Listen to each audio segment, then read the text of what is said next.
समझदार बेटा। उठ जा नालायक, सुबह के 8 बजने को है। तुझे एग्जाम नहीं देना क्या? थोड़ी देर और सोने दीजिए ना पापा। तू उठता या फिर मैं तेरे ऊपर पानी फेंकूं? रोज गधों की तरह सोता रहता है, पेपर की कोई टेंशन ही नहीं है। और एक हमारा समय था जब हम पेपर में फेल होने के डर से रात भर पढ़ा करते थे, सो ही नहीं पाते थे। तो क्या आप उसका बदला मुझसे लेंगे? मैं 15 मिनट बाद उठ जाऊंगा, प्लीज जाइए, मुझे डिस्टर्ब मत कीजिए। इतना कहकर रौनक रजाई ढककर फिर से सो जाता है। तू ऐसा नहीं मानेगा, रुक मैं अभी पानी लेकर आता हूँ। बस फिर क्या था, इतना कहकर वो भागते हुए बाथरूम में जाते हैं और पानी की एक बड़ी सी बाल्टी लाकर रौनक के ऊपर फेंक देते हैं। पानी पड़ते ही रौनक झट से उठ जाता है। ये आपने क्या किया पापा? अब तो उठेगा नहीं तो यही करना पड़ेगा ना। वैसे थैंक्स डैड, आपके कारण ना अब मुझे नहाने की भी जरूरत नहीं पड़ेगी। चलिए अब आप माँ से बोलकर मेरे कपड़े निकलवा दीजिए, तब तक मैं ब्रश कर लेता हूँ। वैसे कल ना आप एक काम और करना, नहलाने के साथ साथ मुझे ब्रश भी करवा देना। ये ब्रश करने में ना मुझे बहुत आलस आता है। रौनक की बातों से अरविंद का मुंह खुला का खुला रह जाता है। वो अपनी पत्नी कमला के पास जाता है और रौनक की हरकतों के बारे में बताता है, जिसे सुन उसकी पत्नी हंसने लगती है। तुम अपने बेटे को समझाने के बजाय हंस रही हो। रौनक बच्चा है, धीरे धीरे सुधर जाएगा, आप क्यों उसके पीछे पड़े रहते हो? अभी नहीं सुधरेगा तो कब सुधरेगा? 10वीं क्लास में है रौनक, वो अब कोई बच्चा नहीं रहा। अरविंद की इतना बोलते ही वहाँ रौनक भी आ जाता है। क्या डैड, मैंने आपको एक काम दिया था वो भी नहीं हुआ आपसे। अरे क्या हुआ बेटा? माँ, मैंने डैड से बोला था कि वो आपको बोलकर मेरे स्कूल की यूनिफॉर्म निकाल दे, लेकिन मेरे पीछे पड़ने के अलावा इनसे एक काम ढंग से नहीं होता। देख रही हो कमला, देख रही हो अपने लाडले को? अरे आप चुप रहिए जी। चलो बेटा, मैं तुम्हें कपड़े निकाल कर दे देती हूँ बस। ऐसे ही साल पर साल बीतते जाते हैं, लेकिन रौनक के रवैये में कोई बदलाव नहीं आता। वो पहले से भी ज्यादा आलसी और पूरी तरह अपने माता पिता पर निर्भर हो जाता है। 2 साल बाद पता नहीं कहाँ गायब रहता है पूरे दिन, अब तक तो आ जाना चाहिए था। अरे आप इतनी फिक्र क्यों कर रहे हैं उसकी? दोस्तों के साथ खेल रहा होगा, आ जाएगा अभी। ये कोई टाइम है खेलने का? 10 बजने वाले हैं, इतनी रात में कौन खेलता है? कमला कुछ कहती उससे पहले ही रौनक वहाँ आ जाता है। मम्मी जल्दी से खाना लगा दो, बहुत भूख लग रही है। तुम्हें तब तक खाना नहीं मिलेगा जब तक तुम बता नहीं देते कि इतनी रात गए कहाँ से आ रहे हो। ओह प्लीज डैड, अब आप एसी पे प्रद्युमन बनकर मेरे सर पर बंदूक लेकर मत बैठ जाना। अपनी फालतू की बकवास बंद कर और बता कहाँ से आ रहा है। माँ अब समझाइए ना डैड को। बता देना बेटा, इनको भी तसल्ली हो जाएगी। आप बोल रही हैं तो बता देता हूँ, मैं दोस्तों के साथ मूवी देखने गया था, इसलिए देर हो गई। तो इन सब चीजों में मेरे पैसे उड़ाता है? कभी 1 रुपया कमाने के बारे में सोचा है तूने? जब देखो हवा की तरह पैसे उड़ाता रहता है। माँ अब आप इन्हें चुप करा दीजिए, वरना ना मुझे गुस्सा आ जाएगा। अच्छा क्या कर लेगा? बता ना क्या कर लेगा तू? वैसे बात तो ठीक ही है, मैं कर ही क्या सकता हूँ, पैसे तो फिर भी मैं आपसे ही मांगूंगा ना। चलिए अब ये सब बात छोड़िए और मम्मी मेरे लिए खाना लगा दीजिए। अभी लगा देती हूँ बेटा। मैं बता रहा हूँ कमला, एक दिन ये ऐसे ही बिगड़ जाएगा। ओफो, आप क्यों इतना पीछे पड़े रहते हो मेरे बच्चे के? बात की बात में देखेंगे, अभी आप शांति से उसे खाना खाने देंगे। अगले दिन, डैडी मुझे 10,000 रुपए चाहिए। हाँ? अब इतने पैसे क्यों चाहिए तुझे? डैड आप बिना सवाल किए कभी पैसे नहीं दे सकते क्या? जब तक तू बताएगा नहीं तुझे पैसे भी नहीं मिलेंगे। अरे अब आप अपने बेटे को पैसे भी नहीं दे सकते?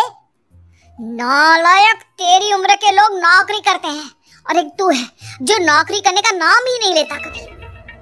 आप लोगों के होते हुए भला मैं नौकरी क्यों करूं? अरे हम कब तक पैसे देंगे तुझे? तुझे भी तो अपने पैरों पर खड़ा होना होगा ना। कौन सा उधार के पैरों पर खड़ा हूँ? अपने ही तो पैरों पर खड़ा हूँ मैं। इसी तरह रौनक दिन प्रतिदिन लापरवाह होता जाता है।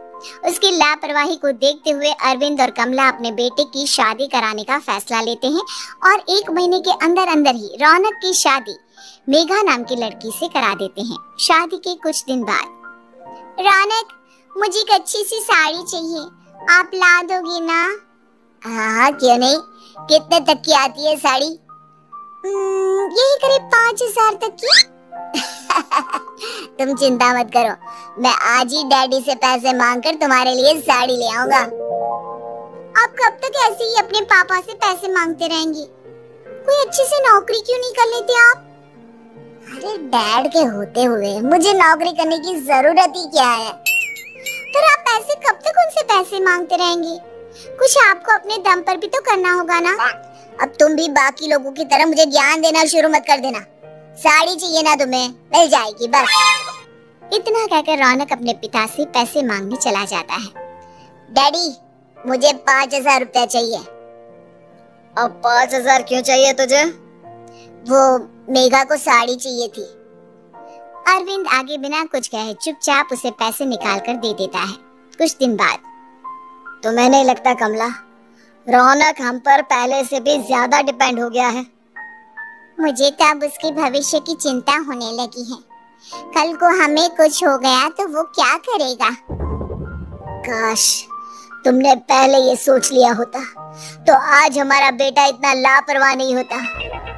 तब मुझे कहाँ पता था कि मेरा लाड प्यार उसे इतना बिगाड़ देगा कि वो इस हद तक लापरवाह बन जाएगा। कोई बात नहीं, अभी भी देर नहीं हुई। मुझे पता है उसे कैसे सुधारा जा सकता है। कैसे? अरविंद कुछ कहता उससे पहले रौनक वहां आ जाता है और पैसों के लिए हाथ फैलाने लगता है। डैड, मैं और मेघा बाहर घूमने जाना चाहते हैं। अरे वाह, ये आज सूरज कहाँ से निकला है? Dad please. अच्छा चलो अब मुद्दे की बात करो। मुझे अब 25,000 चाहिए।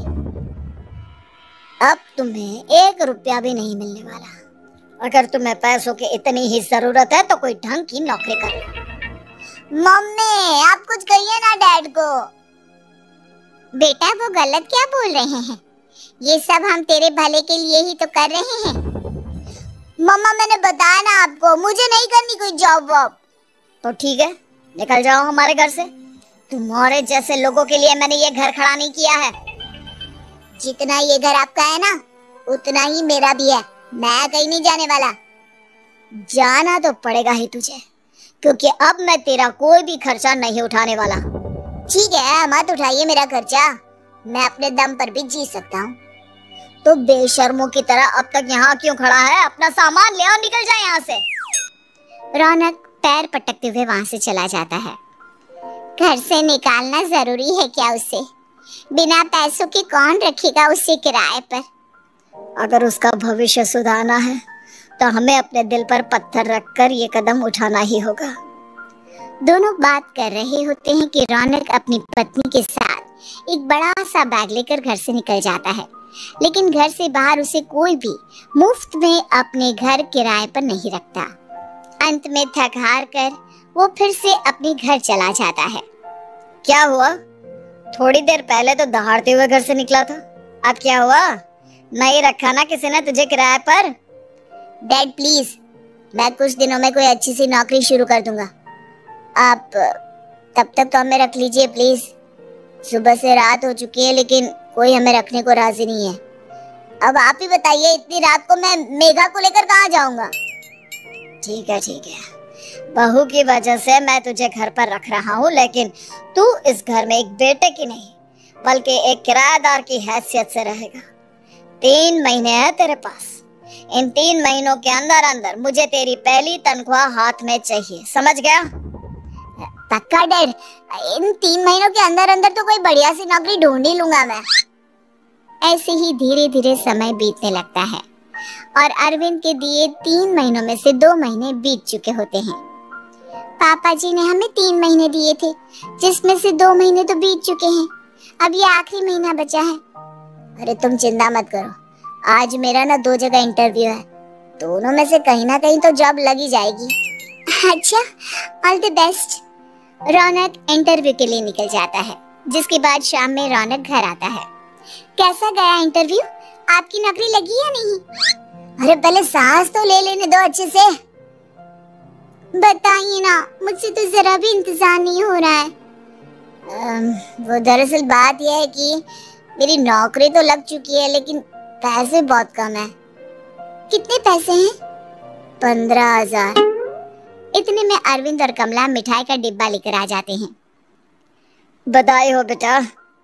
हम जानते थे तेरी जॉब जरूर लगेगी, लेकिन मेरी सैलरी बहुत कम है मम्मा। कम है तो क्या हुआ, धीरे धीरे बढ़ जाएगी। हाँ बेटा, हम तो बस चाहते थे कि तू अपने पैरों पर खड़ा हो जाए। मतलब अब आप मुझे घर से नहीं निकालेंगे? नहीं, ये सब हमने तुझे जिम्मेदार इंसान बनाने के लिए किया था। Thank you mummy papa. अगर आप दोनों ऐसा नहीं करते तो मुझे कभी अपनी जिम्मेदारियों का एहसास तक नहीं होता। आज आपने मुझे सिखा दिया कि इंसान का अपने पैरों पर खड़ा होना भी जरूरी होता है। इतना कहकर रौनक झट से अपने माता पिता के गले लग जाता है और अपनी कमाई की पहली तनख्वाह वो अपने माता पिता के हाथ में सौंपता है। इस तरह रौनक एक गैर जिम्मेदार व्यक्ति से एक जिम्मेदार व्यक्ति बन जाता है।